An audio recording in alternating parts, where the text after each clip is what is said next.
Bonsoir, à nouveau Philippe Vasseur, donc pour vous parler des championnats de France qui se sont terminés ce soir. On salue dans un premier temps la victoire plus une victoire d'équipe, même si c'est donc au final c'est toujours une victoire est toujours individuelle, mais c'est au prix d'un travail d'équipe de la FDJ qui en fait a permis de mettre à mal la star, on va dire la grande favorite du championnat de France, Audrey Cordon-Rago, qui n'a pas pu faire le doublé contre-la-montre course en ligne, mais bon, voilà, elle avait fort à faire avec une équipe Groupama, FDJ Groupama, qui était très soudée et qui a vraiment bien joué le coup. Donc ça c'était hier. Aujourd'hui nous avons assisté à la course des élites.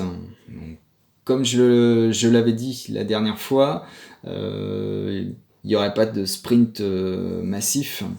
Donc ça s'est bien vérifié. La côte de 2 km 500, elle a quand même bien usé les organismes. On a vu une très belle course avec de la pluie battante qui s'est invitée malheureusement au dernier moment, pas au dernier moment, mais dans les 40 derniers kilomètres. Donc elle a bénéficié à certains, moins à d'autres.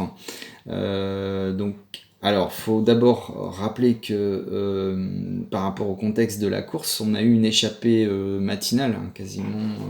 Donc dès le départ, on a eu 14 hommes qui sont partis en échappée, qui ont bien joué le coup, du coup. Donc forcément, il y avait des beaux noms, il y avait Warren Barguil, il y avait Pierre Roland. Alors, quand je cite ces deux noms, forcément j'étais un petit peu tendu à la fin de la course, parce que là je suis plus très objectif, mais j'avais évidemment envie qu'il y en ait un des deux qui gagne. Bon, ça s'est pas fait, mais c'est pas grave. C'était un très très beau, il y a eu des très très beaux combats. Derrière, ça s'est affolé à 50 km de l'arrivée. Les meilleurs, les cadors, ont brillé dans la côte pour essayer de revenir. Donc on a vu Alaphilippe à la manœuvre. On a vu David Gaudu, on a vu ensuite Valentin Madouas, Benoît Cosnefroy qui est toujours là, toujours présent dans les bons coups. Guillaume Martin également. Ils ont fait ce qu'ils pouvaient, mais ils n'ont pas pu revenir. C'était un circuit très très sélectif, très difficile, usant. Donc au final, nos 14 personnes à l'avant ont tenu le choc.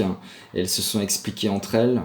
Warren avait fait beaucoup d'efforts pour maintenir l'échappée, donc il avait forcément moins de jus sur la fin. Pierre Roland, on a senti que tout de suite la pluie, ça l'a crispé et je pense qu'il n'avait pas envie de prendre des risques.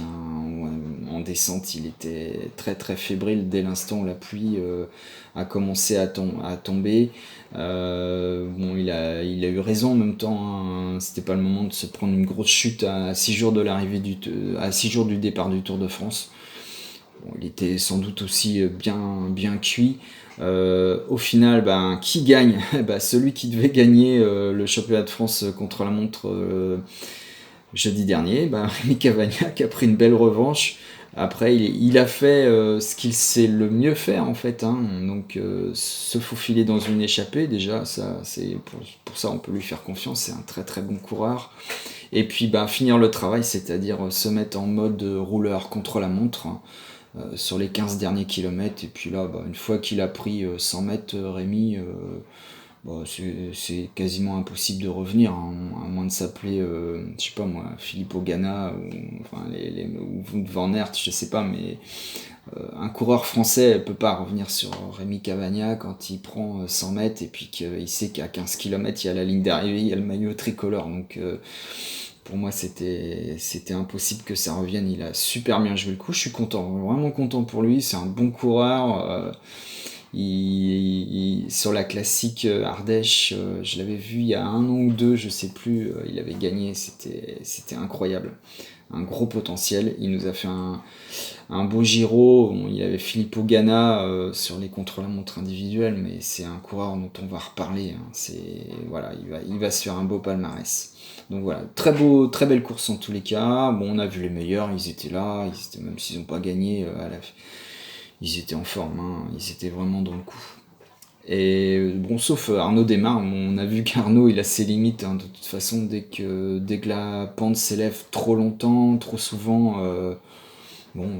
Parmi, je dirais, les meilleurs sprinteurs grimpeurs français que l'on a, on a vu Coquard et Boigny qui se sont voilà, eux ils étaient là. Par contre, ils étaient à l'arrivée, ils ont tenu le coup jusqu'à la fin, donc on peut espérer. Alors, on sait, enfin, il y a un gros plateau de sprinters sur le Tour de France, mais sur des étapes où ça monte un peu,